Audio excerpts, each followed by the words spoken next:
క్రీస్తునందు ప్రియ సహోదరి సహోదరులారా, మన ప్రభువును రక్షకుడునైన యేసుక్రీస్తు పరిశుద్ధ నామములో మీ అందరికీ కూడా శుభాభివందనాలు తెలియపరుస్తున్నాను. క్రీస్తునందు పిల్లరా, దేవుడి సంవత్సరం అంతా కూడా ప్రభు మనల్ని కాచి కాపాడి ఆయన రెక్కల నెడలో మనల్ని భద్రపరిచి సజీవమైన లెక్కలో ఉంచి సజీవుడైన దేవుని నిత్యము కూడా ఆయన ఆరాధన చేయడానికి, ఆయన నామములో కూడా ప్రార్థన చేయడానికి, ఆయనతో సహవాసం చేయడానికి దేవుడు మన అందరి జీవితంలో చూపిన కృపను బట్టి దేవాది దేవునికి ఎప్పుడు కూడా మనం కృతజ్ఞతాస్తుతులు చెల్లించవలసిన వారమై ఉన్నాం. పిల్లరా, మనకన్నా గొప్ప వాళ్ళు, మనకన్నా అర్హత కలిగిన వాళ్ళు, మనకన్నా ఆధిక్యత కలిగిన వాళ్ళు ఈ రోజు మన కంటికి కనబడకుండా ఉండవచ్చు. జీవితం మీద ఎన్నో ఆశయాలు పెట్టుకుని జీవిత ప్రయాణం కొనసాగించిన అనేక మంది జీవిత గమ్యం చేరకుండానే మధ్యలో ఆగిపోయిన వాళ్ళు ఉన్నారు, వెనుదిరిగిపోయిన వాళ్ళు ఉన్నారు, ఓడిపోయిన వాళ్ళు ఉన్నారు, కనబడకుండా కాలగర్భంలో కలిసిపోయిన వాళ్ళు ఉన్నారు. పిల్లరా, ఈరోజు మనం సజీవులుగా ఉన్నామంటే దేవుని యొక్క కృప. పిల్లరా, గడిచిన నెలలో నేను మా బంధువుల ఇంటికి వెళ్ళి నేను బస్సులో ప్రయాణం చేశాము. బస్సులో వెళ్ళి నేను బస్సు దిగిన వెంటనే మెయిన్ సెంటర్లో ఒక పెద్ద ఫ్లెక్సీ ఒకటి పెట్టారు. ఆ ఫ్లెక్సీలో ఫ్రేమ్తో కూడినటువంటి ఫ్లెక్సీలో ఒక అందమైన యవనస్తుడు, మేబీ 20-21 సంవత్సరాలు ఉండవచ్చు, 20 సంవత్సరాల యవనస్తుడు ఫోటో పెడితే చాలా అందంగా ఉన్నాడు. ఏంటి, ఏమన్నా శుభాకాంక్షల బర్త్డేనా ఏంటని చెప్పేసి చూస్తా ఉంటే కింద వీ మిస్ యూరా అని ఉంది. నాకు చాలా బాధ కలిగింది అన్నమాట. అరే, మిస్ అయ్యాడా, చనిపోయాడని బాధ కలిగి నేను ఆలోచిస్తూ ఏం జరిగింది ఏంటని నేను కనుక్కున్న సమయంలో పైన ఒక మాట నన్ను బాగా ప్రభావితం చేసింది. పిల్లరా, ఆ మాట చదివితే ఎంతగా ఆ రోజంతా కూడా నా మదిలో మెదులుతూనే ఉంది. ఆ మాట ఏంటంటే పిల్లరా, యోబు గ్రంథం 14:5 ఉంటుంది. ఆ మాట ఏంటంటే, నరుల ఆయుష్కాలము పరిమితి కలది, వారి నెలల సంఖ్య నీకు తెలిసే ఉన్నది, మెంచ జాలన వయ పరిమాణముని వారికి నియమించి ఉన్నాం అన్నాడు. అంటే నరుల ఆయుష్కాలము పరిమితి కలదంట, వారి నెలల సంఖ్య నీకు తెలిసే ఉందన్నాడు. అంటే మనం ఎప్పుడు పుడతామో, మనం ఎప్పుడు మరణిస్తామో మనకు తెలియదు, కానీ దేవుడు అంట పరిమితి పెట్టాడంట. చూడండి, మనకి సంవత్సరానికి 12 నెలలు, ఈ నెలలో మనం సాధించలేనిది వచ్చే నెలలో మనం సాధిద్దాం, ఈ నెలలో మనం చేయలేనిది మనం వచ్చే నెలలో చేద్దాం అనుకుంటాం, కానీ ఏ నెలలో ఏది జరుగుతుందో ఏది సంభవింపబోతుందో మనకు తెలియదు. కానీ అక్కడ చూడండి, మెంచాలన వయ పరిమాణం వారికి నియమించి ఉన్నాం అంటే దేవుడు నియమించాడనమాట. చూడండి, యవనస్తుడు ఆ నూతన సంవత్సరంలో ఆ నెలలో మరణిస్తాడని ఎవరైనా ఊహించారే చెప్పండి? అది చాలా బాధకరం. అంటే మనిషి యొక్క పుట్టుగా, అంటే మనం ఏదైతే చేస్తామో చేయబోతున్నామో అంతా కూడా దేవుడు ఎరిగినవాడు. అంత మాత్రమే కాకుండా పిల్లరా, పరిశుద్ధ గ్రంథంలో యోబు గ్రంథం 14:1-2 కూడా ఏముంటుందంటే, స్త్రీ కనిన నరుడు కొద్ది దినముల వాడై మిక్కిన బాధ నొందును, పువ్వు వికసించినట్లు వాడు పెరిగి వాడిపోవును, నీడ కనబడకపోనట్లు వాడు నిలువక పారిపోను అని ఉంది. చూడండి, స్త్రీ కనిన నరుడు కొద్ది దినముల వాడై మిక్కిన బాధ నొందుతాడంట.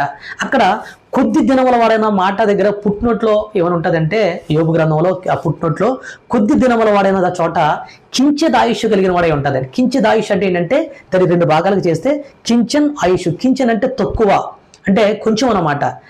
ఆయుష్ అంటే జీవితం, అంటే ఎక్కువ కాలం బ్రతకకుండా తక్కువ కాలం బ్రతికేవాడిని కించుదాయుష్ గలవాడు అంటారు. అంటే కొద్ది దినమాలే బతుకుతాడంట. అంటే జ్యోతిషంలో కూడా ఆయుష్ను 3 భాగాలుగా చేస్తారు: అల్పాయుష్, మధ్యాయుష్, దీర్ఘాయుష్. అంటే అల్పాయుష్ అంటే తక్కువ ఆయుష్ అనమాట. కించుదాయుష్ అంటే కొద్ది దినముల వాడై మిక్కిలి బాధపడుతాడంట, పువ్వు వికసించినట్లు వాడు పెరిగి వాడిపోతాడంట, నీడ కనబడకుండా వాడు నిలువక పారిపోతాడంట. చూడండి, ఆ యవనస్తుడు చిన్న వయసులో మరణించాడంటే చాలా బాధకరం.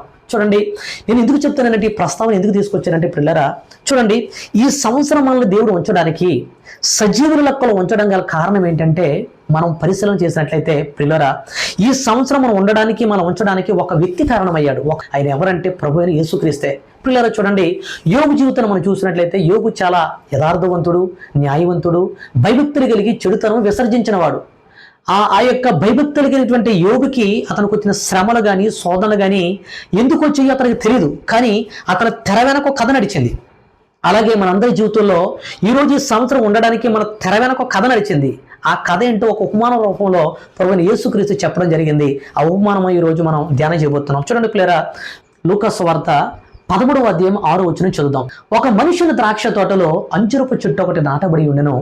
అతడు దాని పండ్లు వెతక వచ్చినప్పుడు ఏమీ దొరకలేదు. గనుక అతడు, ఇదిగో 3 ఏండ్ల నుండి నేను ఈ అంజూరపు చెట్టున పండ్ల వెతక వచ్చుచున్నాను గాని ఏమీ దొరకలేదు. దీనిని నరికించి వేయము, దీని వలన భూమి ఎలా వ్యర్థమైపోవాలని ద్రాక్ష తోట మాలితో చెప్పాను. అయితే అతడు, అయ్యా, నేను దాని చుట్టూ త్రవ్వి ఎరువు వేయమట్టుకు ఈ సంవత్సరము కూడా ఉండనేమో, అది ఫలించినా సరే లేని ఎడల నరికించి వేయమని అతనితో చెప్పాను. Praise the lord. పిల్లరా, ఈ ఉపమానము ఇజ్రాయేల్ యొక్క చరిత్ర గురించి, ఇజ్రాయేల్ యొక్క జాతి గురించి, ఇజ్రాయెల్ యొక్క పునరుద్ధరణ గురించి చెప్పబడిన మాట.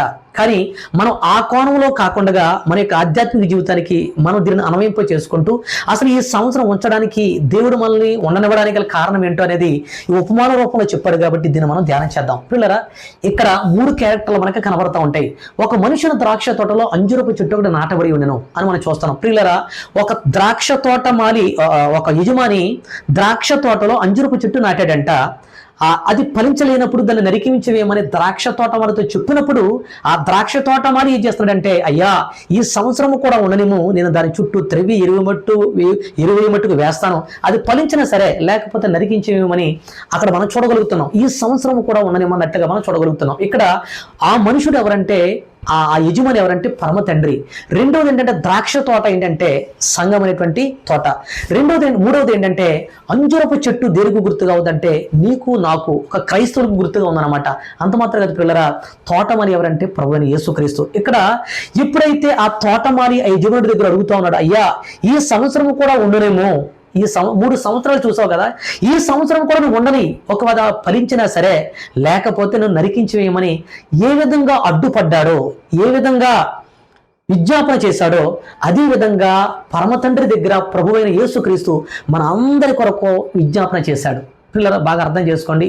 2023 సంవత్సరం కానీ, 2024 సంవత్సరం కానీ, 2025 సంవత్సరం కానీ మన జీవితాల్లో ఫలభరితమైన జీవితం లేకుండా ఉండవచ్చు. కానీ దేవుడు మన జీవితంలో ఏం కోరుకుంటున్నాడంటే, ప్రతి ఒక్కరు కూడా ఫలించాలని, ఫలభరితమైన క్రైస్తవులుగా ఉండాలని, ఫలభరితమైన క్రైస్తవ జీవితం జీవించాలని దేవుడు కోరుకుంటా ఉన్నాడు. ఈ సంవత్సరం గత కాలంలో ఫలించేటువంటి జీవితం కాకుండా ఫలించే సంవత్సరం ఈ సంవత్సరం నీ జీవితం ఉండాలని ఈ సంవత్సరం ఉంచినట్లుగా మనం చూడగలుగుతున్నాం.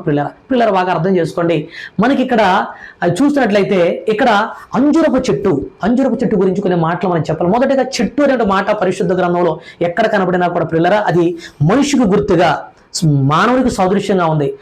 మనం చూసినట్లయితే పిల్లరా పరిశుద్ధ గ్రంథంలో నెబుకద్నెజరు ఒక కల కంటాడు. ఆ కలలో ఒక చెట్టును చూస్తాడు. ఆ కల కన్నప్పుడు కలవరపడతా ఉన్నప్పుడు దానియేలు భక్తుడు వచ్చి ఆ మనుషుడు నీవే, ఆ చెట్టు నీవే అంటున్నప్పుడు అక్కడ మనం చూడగలుగుతాం. అంత మాత్రమే కాకుండా పిల్లరా, ప్రభువు యేసుక్రీస్తు ఈ లోకంలో జీవించినప్పుడు, ఆ రోగులు స్వస్థపరిచినప్పుడు, గుడ్డి వ్యక్తిని బాగు చేసినప్పుడు అక్కడ మనం చూసినట్లయితే పిల్లరా, అక్కడ ఆ గుడ్డి వ్యక్తి స్వస్థత అందుకుంటాడు.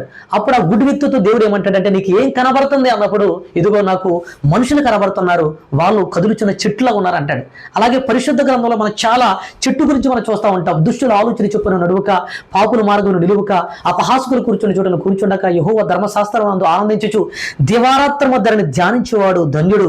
అతను నీటి కాలంలో ఎవరైనా నాటబడినదై ఆకువాడక తన కాలముందు ఫలమిచ్చే చెట్టు వలెనన్నాడు. అంటే ఫలమిచ్చే చెట్టు అంటే పరిశుద్ధ గ్రంథంలో చెట్టు అనే మాట ఎక్కడ కనబడినప్పటికీ కూడా అది మనందరికీ మానవుడికి సాదృశ్యంగా ఉన్నట్లుగా మనం చూడాలి పిల్లల. ఇక్కడ అంజురపు చెట్టు చూడండి, అంజురపు చెట్టు సంగమనే తోటలో, అంటే సంగమనే తోటలో దేవుడు మనల్ని నాటాడు. అంజురపు చెట్టు గురించి కొన్ని విషయాలు నేను మాట్లాడతాను పిల్లరా. చూడండి, అంజురపు చెట్టు మనకి పరిశుద్ధ గ్రంథంలో చాలా చోట్ల మనకి కనబడుతుంది. అంజురపు పళ్ళు చాలా మాధుర్యాన్ని ఇస్తూ ఉంటాయి. చూడండి, అంజురపు చెట్లు ఎక్కువగా ఇజ్రాయెల్ దేశంలో, పాలస్తీనాల్లో ఎక్కువగా కనబడతా ఉంటాయి. ప్రతి చోట అంజురపు చెట్టు కనబడతా ఉంటాయి. చూడండి, కోనసీమలో కొబ్బరి చెట్లు ఏ విధంగా ఉంటాయో ఆ ఇజ్రాయెల్ దేశంలో ప్రతి చోట కూడా అంజురపు చెట్లు కనబడతా ఉంటాయి. ఇక్కడ మన ప్రపంచంలో ఎక్కువగా అంజూరపు పంట ఉన్నటువంటి దేశాలు ఏంటంటే టర్కీ, ఈజిప్టు, మెరికో, తర్వాత అల్జీరియా, ఇరాన్, స్పెయిన్, అంతమాత్రం కాకుండా అమెరికా, ఇండియా, ఈ యొక్క దేశాల్లో అంజూరపు పంట మనకు కనబడతా ఉంటుంది. ఎక్కువగా టర్కీ దేశంలోనే ఎక్కువగా అంజూరపు పంట, అంటే ప్రపంచంలో అతిపెద్ద అంజూరపు ఉత్పత్తిదారు దేశం ఏంటంటే ఈ టర్కీ దేశం అనమాట. ఇది కొన్ని లక్షల టన్నుల్లో పండిస్తూ ఉంటారు. ప్రపంచ ఆదాయంలో ఇది ముందస్తుగా ఉందంట. అంత మాత్రమే కాకుండా మన భారతదేశంలో కూడా అంజూరపు పంట పండిస్తారు, కానీ అన్ని రాష్ట్రాల్లో కాదు, కేవలం కొన్ని రాష్ట్రాల్లో మాత్రమే. ఎక్కడెక్కడంటే మహారాష్ట్ర, తర్వాత కర్ణాటక, తెలంగాణ, ఆంధ్రప్రదేశ్, తమిళనాడు, గుజరాత్ రాష్ట్రాల్లో పంటలు పండిస్తూ ఉంటారు. మన తెలంగాణ, ఆంధ్ర రాష్ట్రాల్లో కూడా పంటలు పండిస్తూ ఉన్నారు. ఎక్కడ ఈ అంజూరపు చెట్ల గురించి మన తెలంగాణలో ఎక్కడంటే రంగారెడ్డి, సంగారెడ్డి, మెదక్, వికారాబాద్ అటువంటి ఆ జిల్లాల్లో చాలా అంజూరపు చెట్లు మనకు కనబడతా ఉంటాయి. మన ఆంధ్రప్రదేశ్లో కూడా ఎక్కడ ఉంటాయంటే కర్నూలు, కడప అనంతపురం, చిత్తూరు, రాయలసీమ ఏరియాల్లో. అంటే ఈ యొక్క అంజురపు చెట్టు ఎదగడానికి అది పెరగడానికి గల కారణం ఏంటంటే ఎండ ఎక్కువగా ఉండి తేమ తక్కువగా ఉండేటువంటి ప్రాంతాల్లో మాత్రం అవి ఎదుగుతూ ఉంటాయి అన్నమాట. కాబట్టి నేను ఎందుకు చెప్తున్నానంటే అంజురపు చెట్ల గురించి పరిశుద్ధ గ్రంథంలో చాలా పరిశుద్ధాత్మ దేవుడు రాసి ఉంచాడు. అంజురపు పండ్లు, నిజంగా ఈ యొక్క అంజురపు చెట్టు ఇంచుమించుగా 15 అడుగుల నుండి 20, 25, 30 అడుగుల వరకు కూడా ఎత్తుకి ఎదిగి చాలా విశాలంగా వ్యాపిస్తూ ఉంటుంది అనమాట. ఆ యొక్క అంజురపు చెట్టుని యొక్క నీడను కూడా చాలా మంది సేద తీరినట్లుగా పరిశుద్ధ గ్రంథంలో చూడగలుగుతాం. పిల్లలు, ఇక్కడ అంజురపు చెట్టు గురించి మనం చాలా విషయాలు ఉన్నాయి, కానీ ఇక్కడ ఈ అంజురపు చెట్టు దేనికి సాదృశ్యంగా ఉందంటే మనకు సాదృశ్యంగా ఉంది. పిల్లరా, ఇక్కడ అంజురపు చెట్టుగా నాటబడిన మనము ఫలించాలని దేవుడు కోరుకుంటున్నాడు. కాబట్టి మనమందరూ కూడా ఫలించేవారిగా ఉండాలని దేవుడు కోరుకుంటున్నాడు. చూడండి, అక్కడ ఆ తోటమాలి యజమాని దగ్గర ఏమన్నాడంటే, అయ్యా ఈ సంవత్సరము కూడా ఉండని అన్నాడు. ఉంచడానికి నేను ఏం చేస్తానంటే ఇదిగో దాని చుట్టూ త్రవ్వి ఎరువు వేస్తానన్నాడు. పిల్లలు, ఇక్కడ ఒక మాట ఉంటుంది, అక్కడ ఏముంటుందంటే దీని వలన భూమి ఎలా వ్యర్థమైపోవాలనే ఉంది. అంటే దీని వలన అనే మాట అది సర్వనామంలో ఉంది. చూడండి, నౌను ప్రణౌను. నౌన్ అంటే నామవాచకం, ప్రణౌన్ అంటే సర్వనామం. అంటే నామవాచనికి బదులుగా వాడిది సర్వనామం. అంటే ఇది దీని వలన అన్న మాట సర్వనామం ఉంది కాబట్టి అక్కడ నామవాచకంలో మన పేరు పెట్టుకుంటే, అంటే నీ వలన, నా వలన ఈ భూమి ఎలా వ్యర్థమైపోవాలి, నా వలన ఈ సంఘం ఏ విధంగా వ్యర్థమైపోవాలి, నా వలన ఈ సమాజం ఏ విధంగా వ్యర్థమైపోవాలి, నా వలన ఈ భూమి ఎలా వ్యర్థమైపోవాలని మనం అనుకుంటే మనం వ్యర్థమైన జీవితం కాకుండా మనం అనేకులకు ప్రయోజనకరంగా ఫలాలు ఇచ్చేవారిగా ఉండాలని దేవుడు కోరుకుంటున్నాడు. కాబట్టి ఫలభరితమైన జీవితం జీవించడానికి ఇష్టపడతా ఉన్నాడు. చూడండి పిల్లలు, ఇక్కడ మనం చూసినట్లయితే త్రవ్వడం. చూడండి, ఆ తోటమని త్రవ్వుతానంటున్నాడు. చూడండి, చెట్టును తవ్వుతున్నప్పుడు చెట్టుకు కదలక వస్తూ ఉంటుంది. తవ్వుతున్నప్పుడు కింద భూమి కదులుతూ ఉంటుంది. ఆ మట్టి తీస్తా ఉన్నప్పుడు కొద్ది కదలకు వస్తుంది. అంత మాత్రమే కాకుండా ఆ గడ్డపారతో తవ్వుతున్నప్పుడు ఆ గడ్డపార యొక్క ఆయా వేలుకు తగిలి గాయాలు అవుతూ ఉంటాయి. పిల్లరా, దేవుని యొక్క వాక్యం మనతో మాట్లాడుతూ ఉన్నప్పుడు, దేవుని యొక్క సేవకుల ద్వారా దేవుడు మనతో మాట్లాడుతున్నప్పుడు నీ హృదయంలో వాక్యం ఎప్పుడైతే గుచ్చుకుంటుందో నువ్వు సరి చేయబడాలా, నువ్వు మార్పు తెచ్చుకోవాలా, మారు మనసు నీలో కలగాల, నువ్వు మారాలా. నువ్వు సరి చేసుకున్న తర్వాత, నువ్వు పశ్చాత్తాప పడిన తర్వాత నువ్వు ఫలభరితమైన జీవితం జీవించడానికి ఆస్కారం ఇచ్చిన వాడు అవుతావు. అంతే తప్ప ఈ సేవకుడు నాతోటే మాట్లాడా, నా గురించే మాట్లాడా, నా గురించి తెలుసుకుని మాట్లాడాడని నువ్వు వ్యతిరేకంగా ఉండడం కాదు. ఎప్పుడైతే దేవుని యొక్క వాక్యం నీకు గుచ్చుకుంటుందో నువ్వు సరి చేయబడాలి. చూడండి, పరిశుద్ధ గ్రంథంలో అపోస్తల కార్యం 2 అధ్యాయము 37 వచనంలో ఒక మాట ఉంటుంది. వారు ఈ మాట విని హృదయములో నొచ్చుకొని, సహోదరులారా మేమేమి చేతుమని పేతురును కడమ అపోస్తలను అడుగుగా అని ఉంది అక్కడ. పిల్లరా, అక్కడ వారు హృదయంలో నొచ్చుకున్నారంట. పేతురు ప్రసంగం చేస్తా ఉన్నప్పుడు నొచ్చుకున్నారంట. నొచ్చుకున్న వాళ్ళు ఆ నొచ్చుకుని అన్న మాట పుట్టినట్లు ఏమైనా ఉంటుందంటే పొడవబడి ఉంటుంది స్పష్టంగా. అంటే దేవుని వాక్యం మనని గుచ్చుకుంటున్నప్పుడు మనం ఎప్పుడైతే మనం సరి చేయబడతామో మనం అది దేవుడికి ఇష్టానుసారమైన జీవితం జీవించడానికి మనం ఆస్కారం ఇచ్చిన వారు అవుతాం. పిల్లలు, చూడండి, దేవుని యొక్క వాక్యం మనల్ని సరిచేస్తుంది. చూడండి, దేవుని యొక్క వాక్యం అంతరంగంలో చొచ్చుకుపోయినటువంటి పాపాన్ని, అంటే ఫలించకుండా అడ్డంగా ఉన్న ప్రతిదాన్ని తొలగిస్తుంది. అలా తొలగిస్తున్నప్పుడు మనం తవ్వుతున్నప్పుడు ఇష్టపడాలా. ఎప్పుడైతే మనం ఆ వాక్యం మనకు చెబుతున్నప్పుడు, మనం గుచ్చుకుంటున్నప్పుడు మనం మారతామో మనం ఫలించే వరకు ఉంటామని దేవుని యొక్క వాక్యం చెబుతుంది. పిల్లలు, చూడండి, మనకు ఒక కథ నాకు గుర్తు వస్తూ ఉంది. ఇప్పుడు దావీదు భక్తుడు ఉన్నాడు. దావీదు దగ్గరికి నాతాను ప్రవక్త వెళ్ళి ఏమంటాడంటే, ఇదిగో ఒక స్టోరీ చెప్తాడనమాట. ఆ స్టోరీ ఏంటంటే పిల్లరా, చూడండి, ఒక పట్టణంలో 2 మనుషులు ఉన్నారు.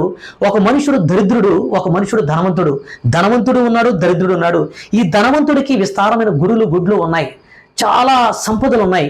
అయితే ఈ దరిద్రుడికి ఏమీ లేదు, కానీ కొనుక్కున్న ఒక ఆడ గొర్రె పిల్ల ఉంది.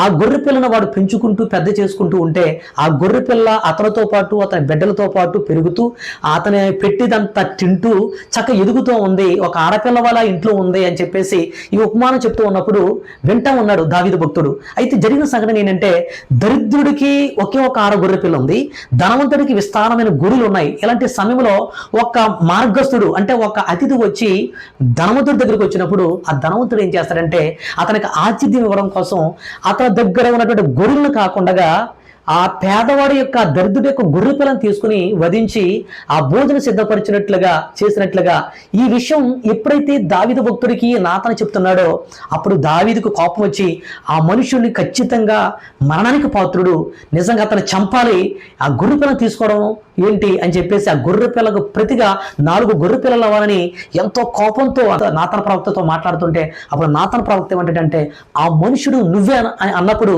వెంటనే ఆ మాట హృదయంలో నొచ్చుకుంటుంది దావీదు భక్తుడికి. వెంటనే నొచ్చుకుని పశ్చాత్తాపపడి ఆ యొక్క కీర్తన 51 కీర్తన రాసినట్లుగా మనం పరిశుద్ధ గ్రంథంలో చూడగలుగుతున్న పిల్లలు. అంటే ఎప్పుడైతే ఆ మనుషుడు నువ్వే అని సూటుగా మాట్లాడాడో, ఎప్పుడైతే గుచ్చుకుందో వెంటనే పశ్చాత్తాపడ్డాడు దావీదు భక్తుడు.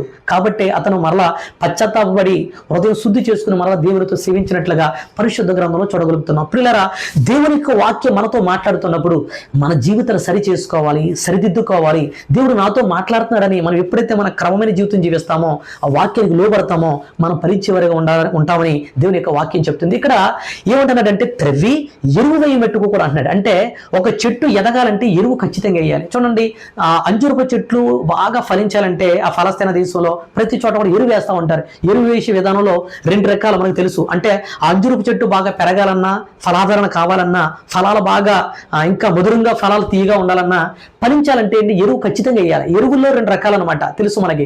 సేంద్రియ ఎరువులు ఉంటాయి, తర్వాత రసాయన ఎరువులు ఉంటాయి.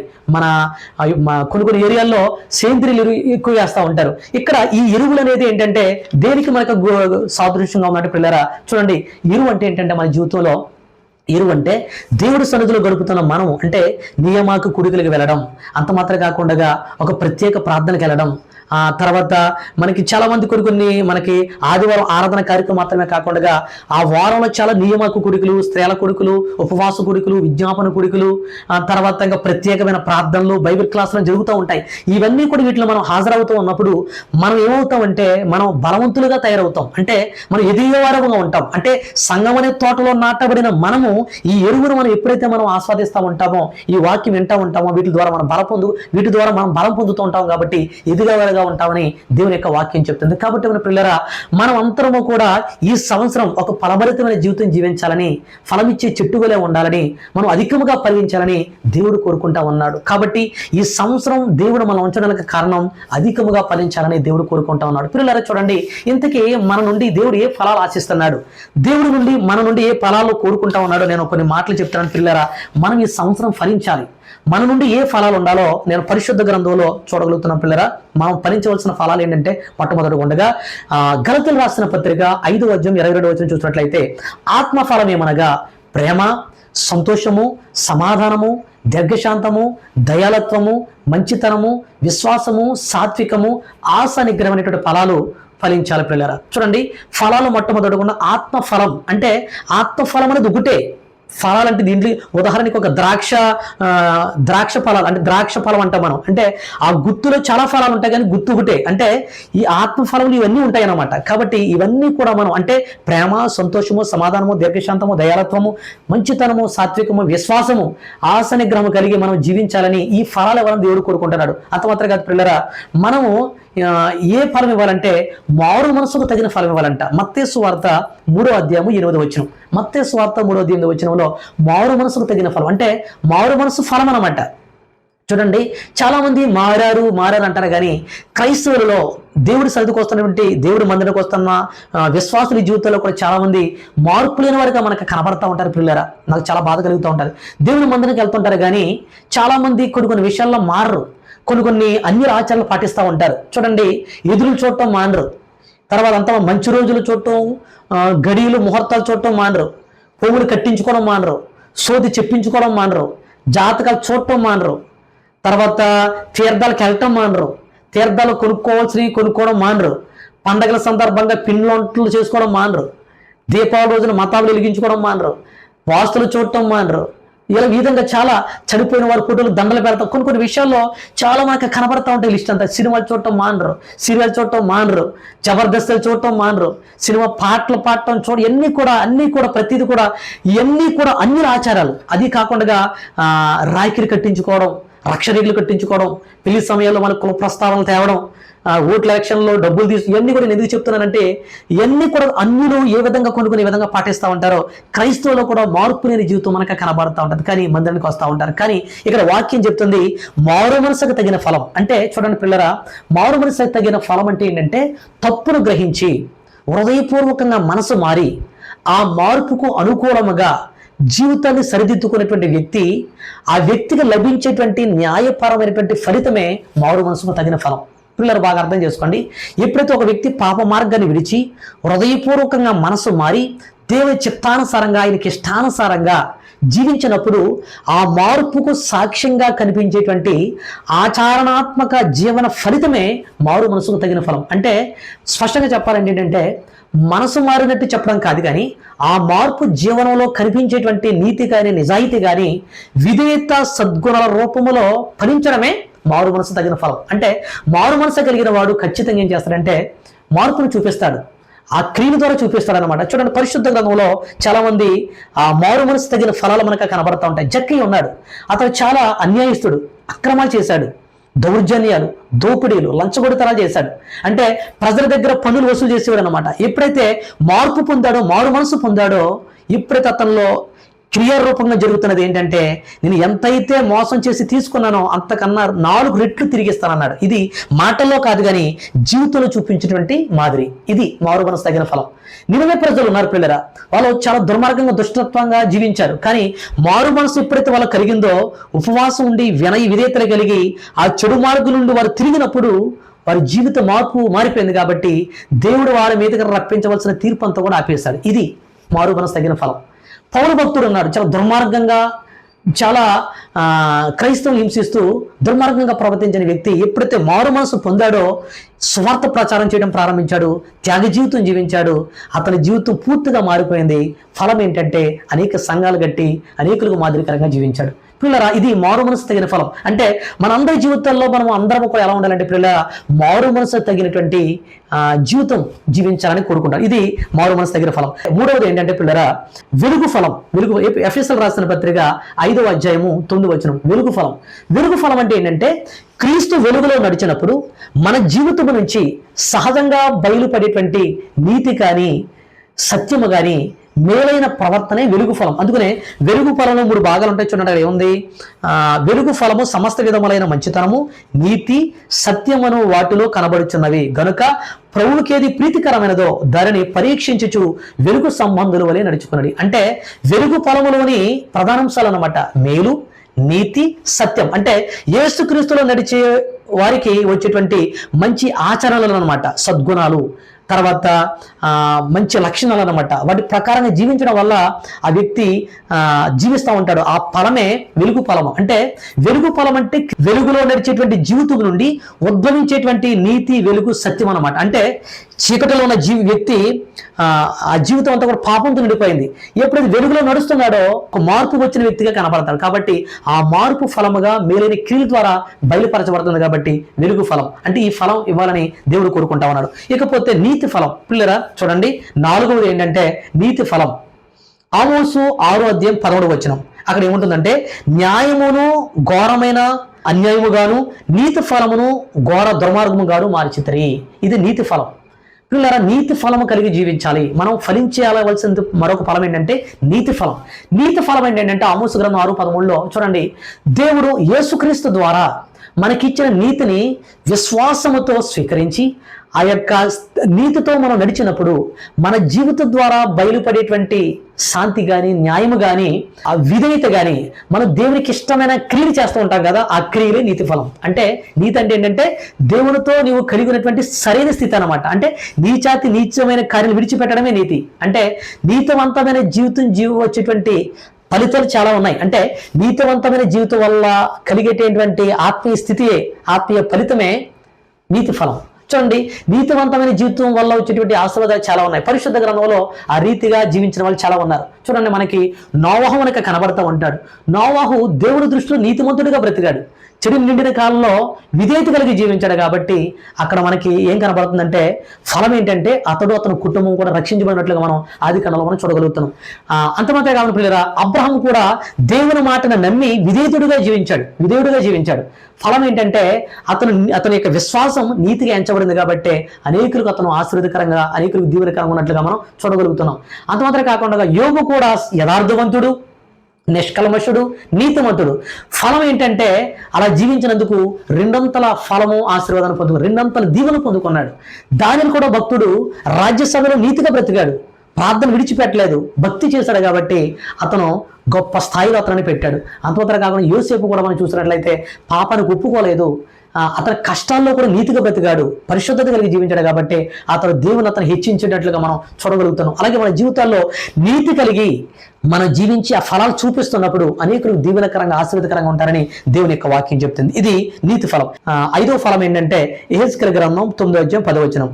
కాబట్టి కటాక్షముంచకయు కనికరమ చూపకయు నేను వారి ప్రవర్తనా ఫలమును వారిని అనుభవింపజేసేదను. ప్రవర్తన ఫలం, ఇశ్రాయేలు ప్రజలు వారి యొక్క ప్రవర్తనకు ప్రతిఫలంగా దేవుడు తీర్పు, అంటే యెహెజ్కేలు గ్రంథంలో దర్శనం చూస్తా ఉంటాడు. అంటే ప్రవర్తన ఫలం అంటే వారి ప్రవర్తన చొప్పున నేను వారికి నేను చేయబోతున్నట్టుగా మనం చూడగలుగుతున్నాం. అంటే ఒక వ్యక్తి చేసేటువంటి ప్రతి చర్య కానీ, మాట్లాడే ప్రతి మాట కానీ, చూపించే ప్రతి వైఖరి కానీ సమాజంలో లేదా వ్యక్తిగత జీవితంలో ఒక ప్రభావితం కలిగిస్తుంది అనమాట. ఆ ప్రభావం ద్వారా కలిగేటువంటి లాభం కానీ నష్టమే ఏంటంటే ప్రవర్తన ఫలం అంటారు. అంటే చూడండి, ఒక వ్యక్తి ఏమన్నాడంటే 4 దశల చివరికి వచ్చేటువంటి పరిణామమే ప్రవర్తన ఫలం అంటాడు.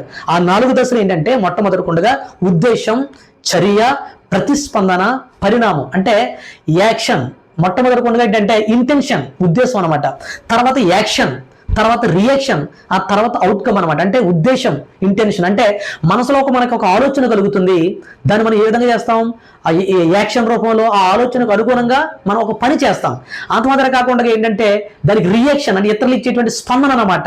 అప్పుడు చివరిగా కలిగే ఫలితం ఏంటంటే ప్రవర్తన ఫలం అన్నారు. అంటే మన ప్రవర్తన దేవుడికి ఇష్టానుసారంగా ఉండాలి.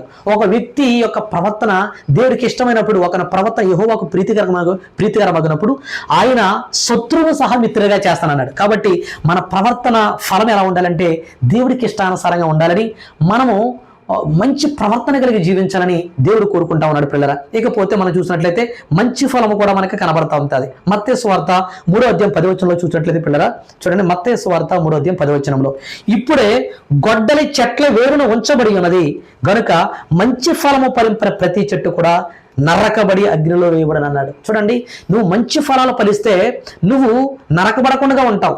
ఎప్పుడైతే నువ్వు మంచి ఫలము ఫలించిన ప్రతి చెట్టు కూడా చెట్టుగా ఉంటావో ఆ ప్రతి చెట్టు కూడా ఏంటంటే నరకవేయబడుతుందని ఇక్కడ చూడగలుగుతున్నాం.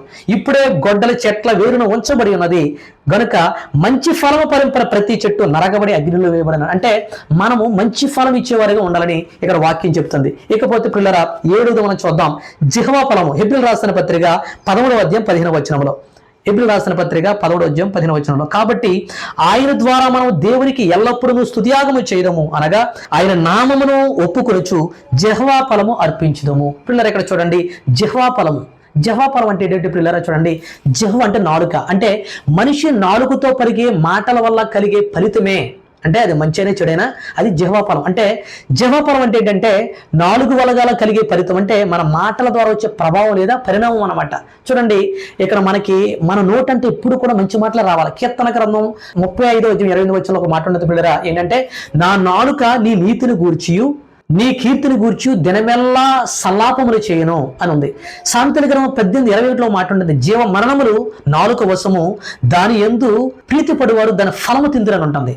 అంతమాత్రం కాకుండా సామెతల గ్రంథం 18:20లో కూడా ఒక మాట ఉంటుంది, ఒకరి నోటి ఫలము చేత వాడు కడుపు నింపుకుంటాడంట, తన పెదవుల ఆదాయం చేత వాడు తృప్తి పొందుతాడని వాక్యం చెప్తున్నారు. అంటే మన నోటంటే ఇప్పుడు కూడా నోటంటే స్థుతులు ఉండాలి. ఈ సంవత్సరంలో దేవుడు మన నుండి కోరుకునేది ఏంటంటే జిహ్వాఫలను కోరుకుంటున్నాడు. అంటే చూడండి, మనం ఫలించే చెట్టుగా ఉండాలంటే ఈ ఫలాలన్నీ కూడా మనలో ఉండాలి.